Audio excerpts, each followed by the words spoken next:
What's up, YouTube? What's happening? This video gonna be about Michael Jordan and Charles Barkley and the end of their friendship and how I got asked the interesting question recently on a live stream about how what it would take to end a friendship. And then I remember what Barkley said, how Jordan cursed him and was upset because he basically said that he didn't know what he's doing as an owner of the Charlotte basketball team. And he obviously didn't respect that Barkley was telling it from the perspective that he's a analyst on TV, but also seeing what he see, which is the fact.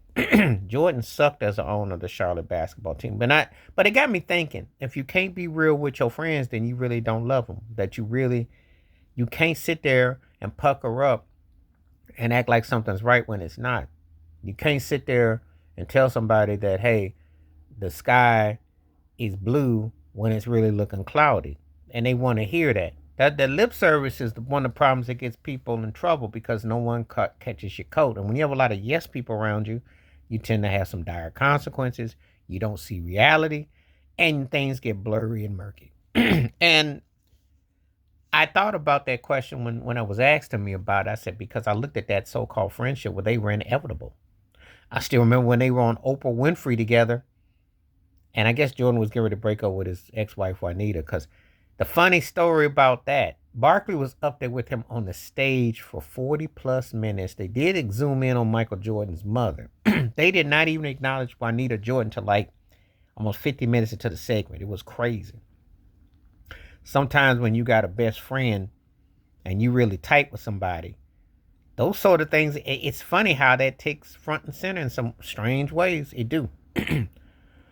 So it shares a lot. I would say this about Jordan. He was a great basketball player, one of the greatest athletes ever, and product endorsement, etc., all that.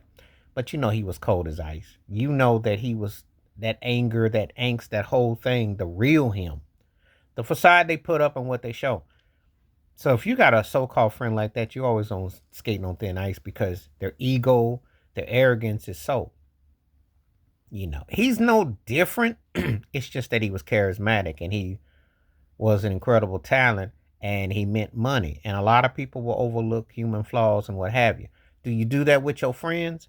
Now, I didn't have no problem with Charles Barkley said. He didn't say anything that was wrong. Very seldom do you ever see a former great player turn into something great when they're running operations, unless, of course, you're Jerry West. Rest in peace. That man was one of the few. Isaiah Thomas stunk as an owner, as a GM. The only thing Isaiah Thomas did that was memorable was when he was with Toronto. He was an okay coach with the Pacers. The New York Knicks was a bad disaster. It was like a bad Jerry Springer episode. Doesn't change how I look at him as what he did as a player. But in another form of business, he just wasn't cut. Happened with Wes Unseld with the Washington Wizards, formerly Bullets. It's hard to be great and to go into other fields and to prosper because the attention to details of what you're doing. Like when Magic Johnson tried to be coach of the Lakers, he stunk. It just wasn't there. You can't, Larry Bird was an exception. He did really good with the Pacers as a head coach. Did very good. They just came short they went against when Shaq was at his apex and the Lakers beat them. But, that is an anomaly. It's usually tougher to do that. So with friendships, this is a reminder of what you can, what you can't say. But if you can't be honest with your friend, then they really ain't your friend. You find that out one way or the other. And that's what the Jordan Barkley situation that unraveled showed. It really wasn't that deep. Because if it was that deep, you would have valued what someone says. You would have, taken heed to that. So anyway, let me know what you think. Please hit like, subscribe, welcome thoughts, comments, and I do respond. Thank you. Wash your hands. Keep your mind clear. Watch out for another. Share it if you like and hit that membership. Stay safe, stay blessed, stay woke, stay free. I'm out. Peace.